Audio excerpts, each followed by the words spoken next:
If you're a podcast host, listen up, this one's for you. My name is Allie Jackson. I'm the host of Finding Mr. Height, a dating and relationship podcast that I've been doing for 4 years now, sharing my positive and practical approach to dating that's built on my own life experience. And I wanted to share another experience that I've had, my secret behind monetizing my show. It's called Red Circle, and I was just telling my colleague about how much I love their platform. With Red Circle, not only am I getting a seamless hosting experience, but I also love the support I receive in ad sales. It's not just typical ad sales either. It's targeted opportunities based on my show and my life. And the platform is super simple. You just set your preferences and Red Circle matches you with sponsors that align with your show. You can vet every opportunity and their platform gives you great analytics. More recently too, my Red Circle team has brought me opportunities outside of my podcast on social media to really augment the podcast partnerships, bring them full circle. I just can't recommend them enough. If you want to give it a try, go to redcircle.com to get your free trial. That's redcircle.com for a free trial.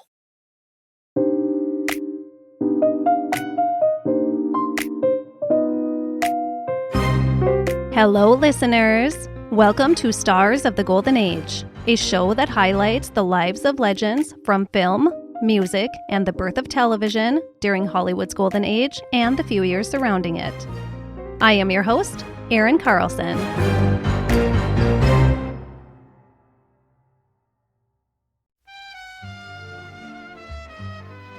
Today, we will be talking about Patsy Kelly, one half of a very famous 1930s comedic movie duo. Before I begin, I want to give a warm welcome and a huge shout out to a new Patreon member. Thank you to Jessica, our newest friend over on Patreon. If you want to learn more about what I have to offer over there, listen at the end of this show and learn more. Thank you so much for supporting the show, Jessica. And I want to let you know that I will be covering one of the suggestions you shared with me next week. Who? Well, that's a surprise. But first, today, Patsy Kelly.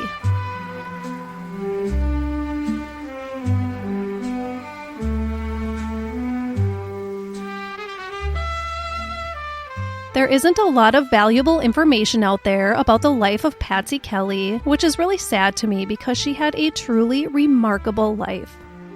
She may be best known for being one half of the famous Thelma Todd, Patsy Kelly comedy duo in the early 1930s. But her career had so much more depth than those little comedy shorts. And her personal life was riddled with tragedy. Let's dive into the life of Patsy Kelly. Patsy Kelly was born as Bridget Sarah Veronica Rose Kelly on January 12, 1910 in Brooklyn, New York. So many names. Her parents were both Irish immigrants, John and Delia Kelly. Little Bridget, I'm just going to call her Patsy, was the youngest of 5 children. Only she and the second youngest child were born in the United States, and the others had been born in Ireland before the family immigrated in 1900. Bridget didn't become Patsy as some kind of later Hollywood transformation. Patsy was actually a nickname given to her as a child by her family. She was always the scapegoat as the youngest for the Kelly children's shenanigans, the Patsy. Patsy was a curious and energetic child, and she was always up to something. She had her fair share of childhood scrapes and bruises, and then some. When she was 7 years old, she had a terrifying fall from a fire escape. At 8 years old, she was hit by a car. She was just one of those kids that injury followed. Patsy aspired to be a firefighter, but that wasn't really a job women were allowed to have in the early 1900s. And her mother didn't really want her taking that kind of route in life either. Mother Delia enrolled her youngest daughter in dance classes to try to ease her into a more dignified and feminine course of life. It's hard to take the streets out of the kid that quickly, though. Patsy broke her ankle by the end of her first week in dance class. She kept on, though, once she was healed. It was there at the Jack Blues School of Rhythm and Tap that Patsy met another girl who would go on to be her lifelong friend, and would also later become a star. Ruby Keeler. Patsy's first taste of entertaining an audience came when she was 10 years old, and she was discovered by vaudevillian showrunner Frank Fay. Frank saw great potential in the child and began teaching her the comedic tools she would need to be a successful vaudeville performer. Frank Fay was right about Patsy Kelly. She devoted all of her energy to learning everything she could about being a great performer, and she was quickly Fay's #1 sidekick on the stage. By the age of 13, alongside her vaudeville performances, she was even teaching dance, and still going to school. Patsy stayed with Frank Fay's company for 6 years, from the age of 10 to 16. She later recalled that he proposed marriage to her when she was 15 years old. He was 34.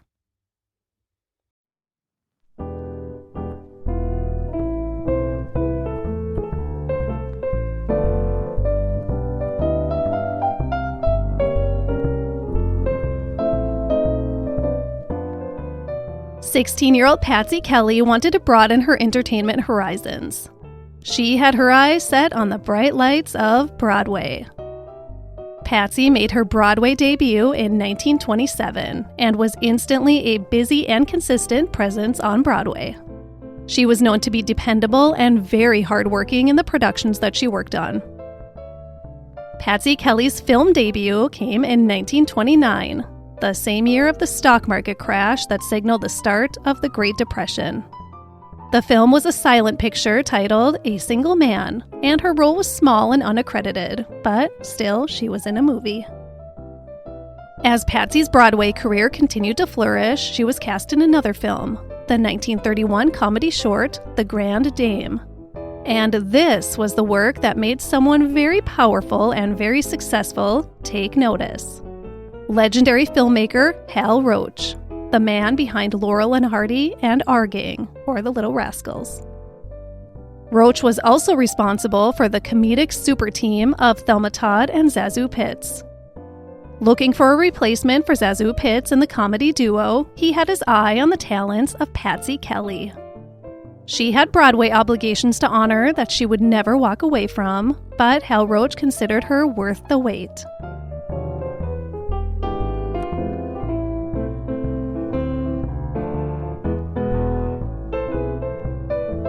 In late 1932, Patsy Kelly said goodbye to the bright lights of Broadway and hello to the magical land of dreams on the other side of the nation, Hollywood.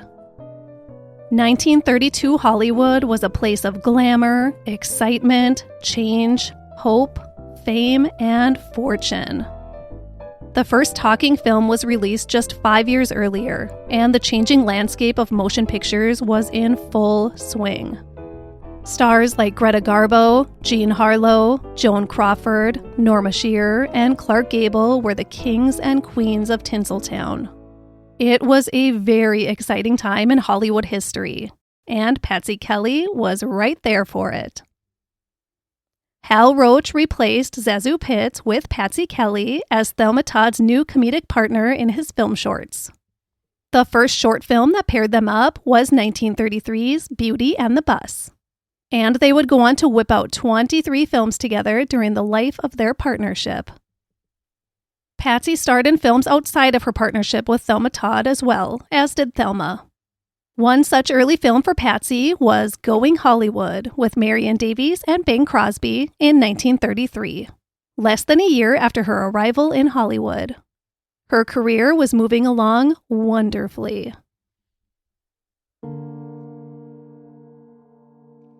Accidents still followed Patsy Kelly in adulthood, and it led to an almost demise again in August of 1933, this time completely out of Patsy's hands. She had been attending an event at the Ship Cafe in Venice Beach with her good friend, drag performer Gene Malin, and his partner, Jimmy Forlenza. They left the event and got into Gene's car and prepared to drive off to their next adventure. Unfortunately, Gene put the car into reverse by accident and accelerated quickly in reverse, right off the pier and into the water below. Gene was tightly pinned under the steering wheel in the accident and died instantly. Jimmy Forlenza sustained substantial bruising and a broken collarbone. And Patsy Kelly suffered from several life-threatening injuries. The car had been overturned in the water and was quickly submerged, with a severely injured Jimmy Forlenza and Patsy Kelly trapped inside.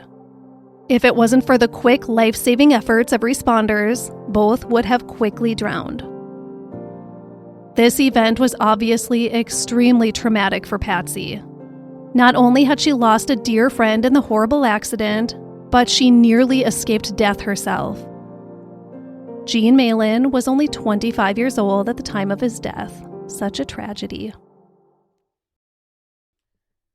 Ever the hardworking woman, Patsy Kelly got right back to work after she recovered from her physical injuries of the accident. 1934 would be her busiest year as an actress. She did 10 films with Thelma Todd and 4 additional films outside of the duo, so 14 films in 1 year. 1935 would start off just as busy. They were on fire. Aside from her films with Thelma Todd, Patsy was co-starring along with some of the biggest stars in Hollywood. Let's talk a little about Thelma Todd because her story greatly impacts the story of Patsy Kelly. I'll definitely be covering her life at some point, but I'll just give you a really quick synopsis now so you can understand where she was at this point in her life and how it affected Patsy's life. Thelma had been married to alleged mobster Pat DeSico for 2 short years, 1932 to 1934. Following her divorce, Thelma opened Thelma Todd's Sidewalk Cafe alongside partner, both in business and under the sheets, Roland West. Married partner. It was a weird dynamic. The restaurant was hugely successful. Thelma Todd was a busy, busy woman, starring in back-to-back films and being extremely involved in her restaurant. On December 14th, 1935, 17-year-old Ida Lupino's father, Stanley, was visiting from England and hosted a party for his friend Thelma Todd at the Cafe Trocadero on the Sunset Strip. After a fun and full evening, Thelma left the party in a chauffeured car around 2:30 in the morning, heading home to the restaurant. Both she and Roland had apartments on the upper floor of the restaurant. So the chauffeur dropped her off at the restaurant, and then for whatever reason, probably locked out, she hiked up the 270 stairs to the other home of Roland West, just up from the cafe. But he never saw her. No one saw Thelma Todd the following day. It was a little odd that she wasn't at the restaurant, but no one was overly concerned. After all, it had been a long night. Even glamorous stars get hangovers, right?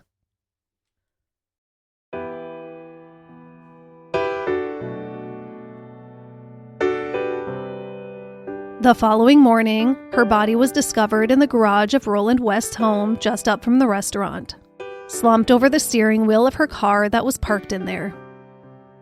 It was very confusing to investigators because she had been driven there by a chauffeur. Why was she in the driver's seat of her car in the garage? There are many theories floating around, and I will get into each and every one of them when I cover her story. But whatever the circumstances that led to this tragedy, the fact remains that screen goddess and successful restaurateur Thelma Todd was dead at the age of 29. One half of the successful Todd and Kelly screen duo was gone. Thelma Todd and Patsy Kelly had been on fire at the box office, and their fame was on the rise every single day. Thelma was not only Patsy's co-star, they had become really good friends. Just 2 years after the tragic loss of another young friend, Patsy had to emotionally tackle another great loss. Not only this, but the loss of Thelma Todd was going to greatly affect her professional life. Her on-screen partner in crime was gone. Thelma Todd and Patsy Kelly's final film together as a Hollywood super duo, An All-American Toothache, was released on January 25, 1936, just 5 weeks after the death of Thelma Todd. You know those big, powerful Hollywood execs. The show must go on.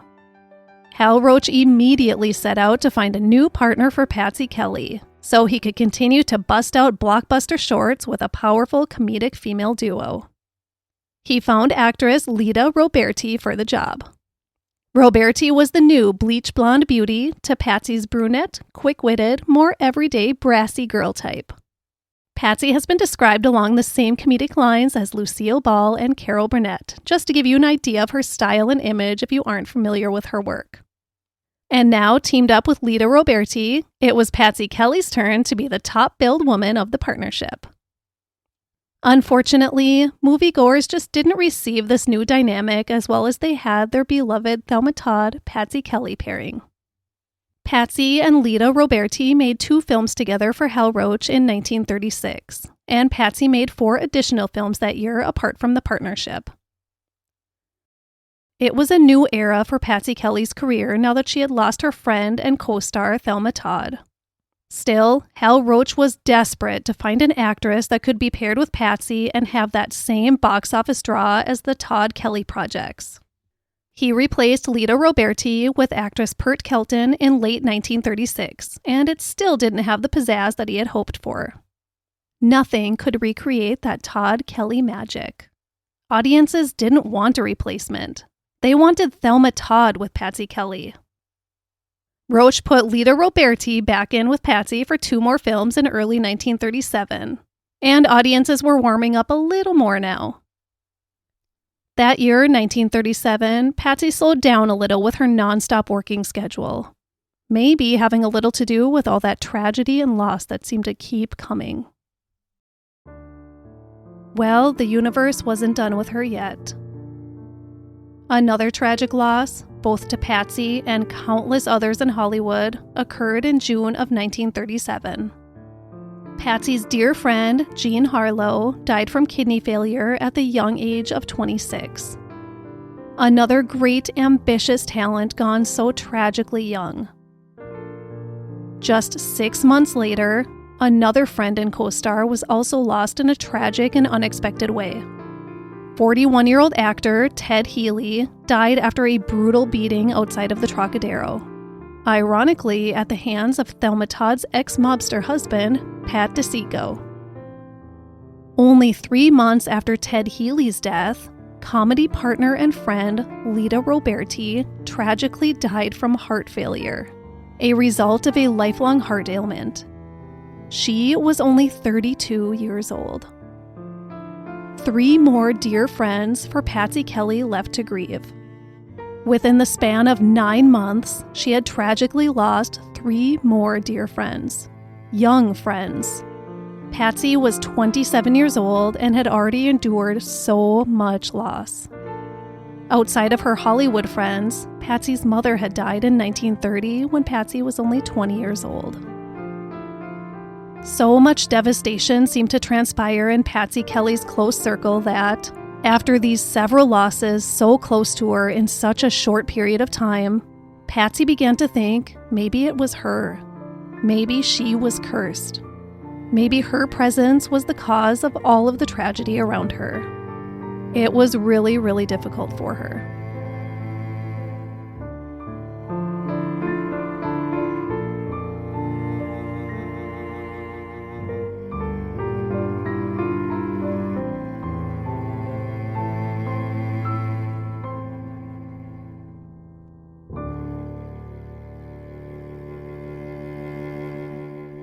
Hal Roach decided not to pair Patsy up with another partner.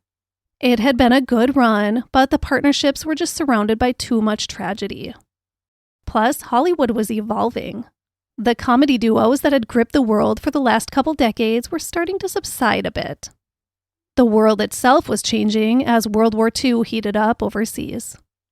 It was time for something different on Hollywood movie screens. By 1939, Hollywood films were almost unrecognizable from what was being rolled out just 5 years earlier. 1939 is considered to be Hollywood's greatest year. There were remarkable advances made in sound, color, and cinematography, and the world was introduced to a whole new style of Hollywood star. 1939 gave the world The Grapes of Wrath, Mr. Smith Goes to Washington, Stagecoach, The Wizard of Oz, and of course, Gone with the Wind. The silver screen was now dominated by Jimmy Stewart, John Wayne, Vivien Leigh, Clark Gable, Judy Garland, Henry Fonda, Cary Grant, Katharine Hepburn, and the list goes on. Hollywood was going through a grand transformation once again. During that epic year of 1939, 29-year-old Patsy Kelly only appeared in one movie, The Gorilla with the Ritz Brothers. She appeared in only one movie in 1940 as well. Her movie star presence had been overtaken, and she was all but a film has-been. Patsy Kelly took this period of grand change to transition into the realm of radio, which was also, of course, incredibly popular in the late 30s and 1940s and highly lucrative. Maybe not silver screen lucrative, but it wasn't a bad gig. Let's talk about Patsy Kelly's personal life, because it is during this period where she also privately endures major change. Patsy was a lesbian, and she had been in a serious relationship with actress Wilma Cox. The two lived together for several years, and although she never quite completely came out publicly about her sexuality, although she gave some hints, it was a well-known fact amongst Hollywood circles. She was about halfway out of the closet, about as safe as it was to be in the 1930s. The long relationship between Patsy Kelly and Wilma Cox ended in 1940, at the same time as this major shift in Hollywood films, and Cox moved back to the East Coast. It was a huge season of change for Patsy Kelly, but not necessarily in a great way. Still, she was tough. She had endured so much, and she would endure this too. And she had radio, and still a little film work too. Patsy Kelly's last leading film role for a long, long time was in Danger, Women at Work in 1943.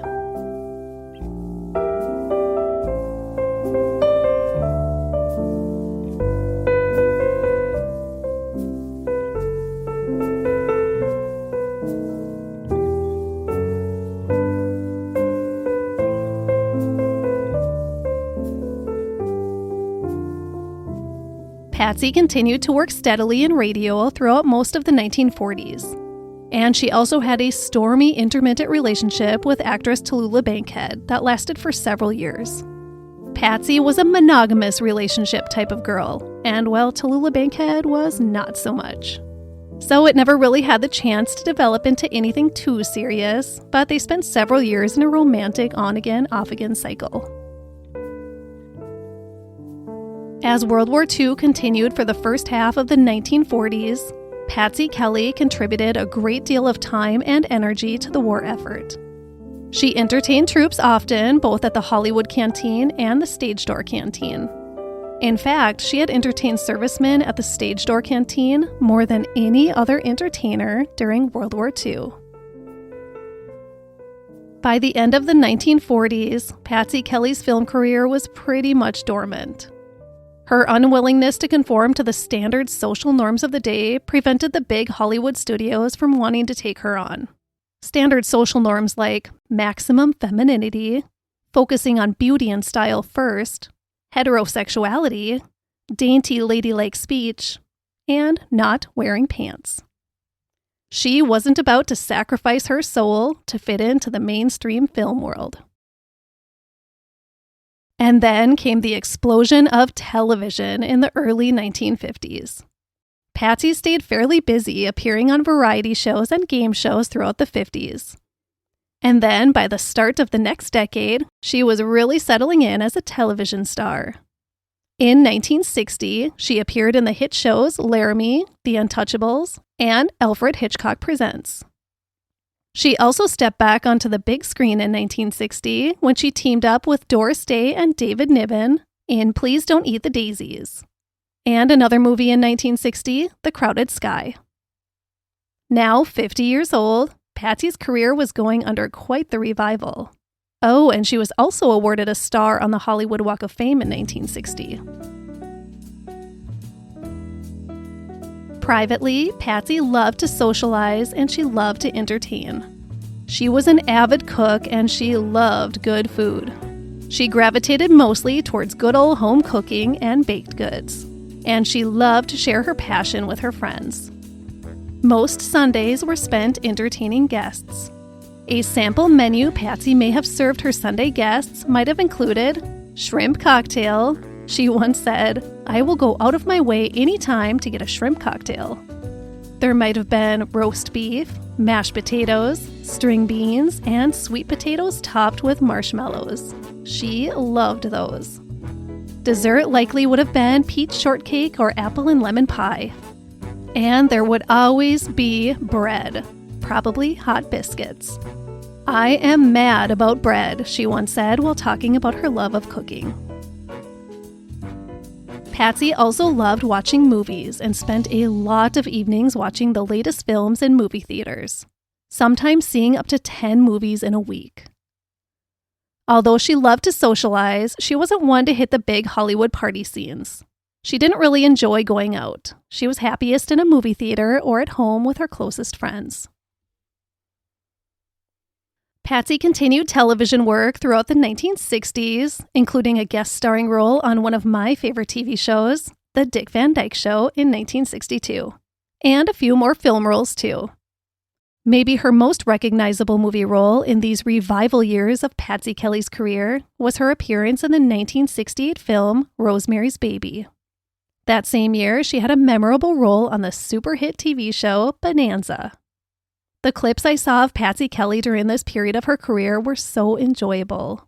She really had such a fun and entertaining screen presence. As Patsy Kelly ushered in the 1970s as a 60-something, she made the grand return to Broadway, back to her roots. She appeared in the 1971 revival of No No Nanette. Her portrayal of Pauline in the musical gained her a nomination for Best Supporting Actress at the 1971 Tony Awards. And guess what? She won. At 61 years old, after all the ebbs and flows of her long career, Patsy Kelly had won a Tony Award. I saw a clip of her Tony win, and she was so shocked by her name being announced that she stumbled her way up to the stage. She literally crawled up half of the short staircase that led to the stage. Or maybe it was her comedy. I don't know, but it was pretty cute. She gathered herself as she accepted the statue, and looking divine in her beautiful white formal pantsuit and white heels, she addressed the audience. "The nomination was enough," she began, "but this is too much."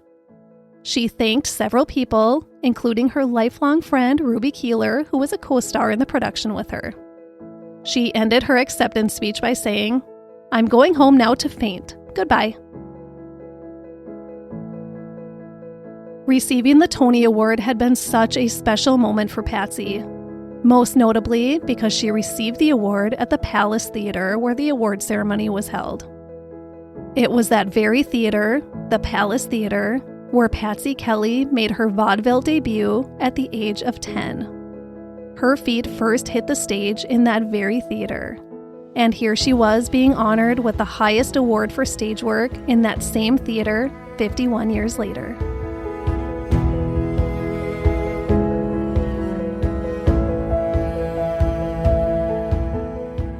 Patsy followed up her Broadway success in No No Nanette with another Broadway hit, Irene, opposite Debbie Reynolds in 1972. She was nominated once again for a Best Supporting Actress Tony Award in 1972. I watched an interview with Debbie Reynolds and Patsy Kelly on Johnny Carson from 1972, and she was so funny. And of course, Johnny Carson asked her about Tallulah Bankhead, in a very roundabout way. Just kind of sprinkling that name into conversation, but not really coming out to ask the questions everybody probably wanted to hear. Patsy said of Tallulah, she was a great lady, a great friend, a great actress. When Johnny asked about Tallulah Bankhead's unique outspoken style, Patsy said, "Yeah, she would say she was as pure as the driven slush." Patsy Kelly's final movie role was in the 1979 Walt Disney movie, The North Avenue Irregulars. I haven't seen this movie, but it's described as this: 6 church ladies become super sleuths and set out to foil crime, their own way. The great Cloris Leachman is one of those ladies as well. Might have to check that one out. Patsy's final television appearance was also in 1979. A guest role on the TV show that maybe had the most iconic guest roles in television history, The Love Boat. By the time of this appearance, Patsy's physical appearance had really begun to change. She had lost quite a bit of weight and seemed to really age quickly now. She was only 69 years old, but she looked much older. She had worked hard for years. I don't think she really gave her body many opportunities to rest. In 1980, Patsy suffered a severe, debilitating stroke. She began the long process of rehabilitation at the Motion Picture and Television Country House, but her body had endured too much with the stroke. And then she was diagnosed with cancer. She had pushed through life so hard and so energetically. It was all her body could handle. Patsy Kelly died on September 24th, 1981. She was 71 years old.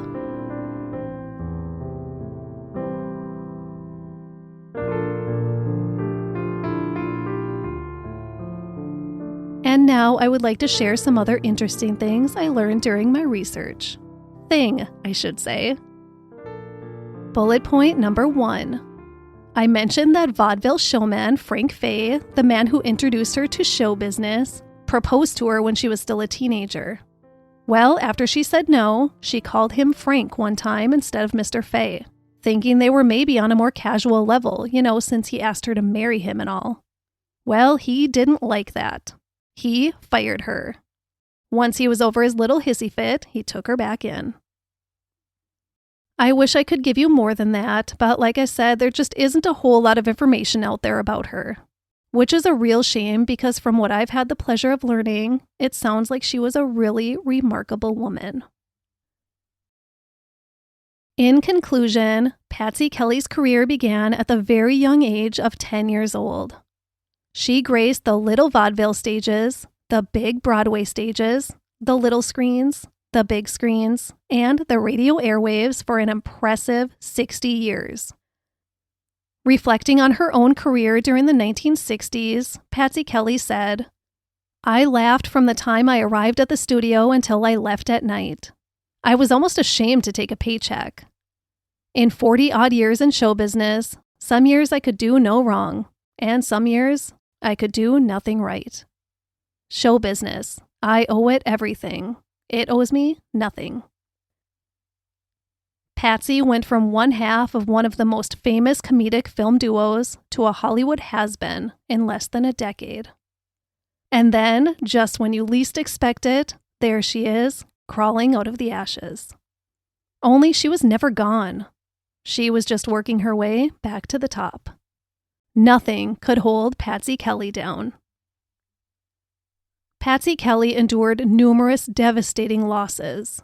Just think about the tragic losses she had to pull herself through.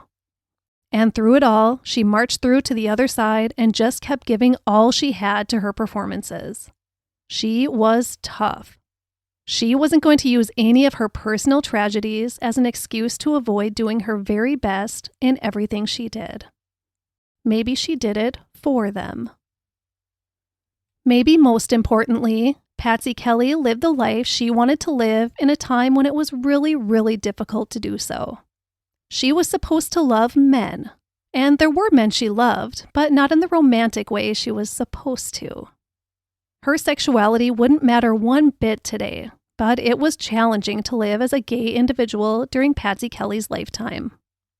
Her sexuality and her personal choices in the way she lived her life most likely led to the decline of her career in the 1940s. There were strict moral codes, and she didn't fit into that mold that so many other actresses were happy to squeeze into. She lived life her own way, and that's pretty admirable. Her story should really be yelled from the rooftops. Please take some time to watch a couple of Patsy Kelly movies. Check out a couple of the Thelma Todd Patsy Kelly shorts like Air Fright or Beauty and the Bus. They're both just 20 minutes long. And then check out some of her later work. I'll be looking for that Disney movie she did with Cloris Leachman, but check her out in Rosemary's Baby too. She is really, really magnificent. She is funny, she is spunky, and she is bold. A true gem and not given nearly as much credit as she deserves. Thank you, Patsy Kelly, for showing us what true strength looks like. It's so easy to crumble at the weight of emotional pain, but you are a reminder of how we all have an inner strength that can help us overcome anything. Thank you for showing us we should never give up. Thank you for being you, because by you doing so, you're helping to show others that it's okay to be them too. And thank you all for listening. I would like to share a listener review now. This review is from Laney99 on Apple Podcasts, who wrote, quote, "My favorite. On top of being entertaining, I think the preschool teacher perspective adds valuable insight," end quote. Thank you, Laney99. I'm glad my sprinkling in of brain and child development stuff every now and then isn't too nerdy or too annoying. I'm just always analyzing human behavior and the effect a person's early childhood may have had on certain areas of their development and life choices. And boy, do we learn about some doozy childhoods in these stories. Thanks again. Don't forget to follow the show where you listen to your podcasts and give the show a positive rating and review if you don't mind. And maybe I'll read your review someday as well. And give the show a follow on Facebook and Instagram. Also, please consider supporting the show on Patreon. For a small monthly fee, you can support the production of this podcast and receive some fun bonus content in return. Each month, I release a full-length bonus episode, a Movie of the Month bonus shorty episode, and the new feature, Cocktail Party, which is really, really fun. Visit patreon.com/Stars of the Golden Age podcast to learn about the different tiers of support. I couldn't find a book about Patsy Kelly, so my primary source was a documentary on YouTube titled This is Patsy Kelly by Lori-Suzanne Dell. That was a really wonderful resource. I also used Wikipedia and, of course, IMDB.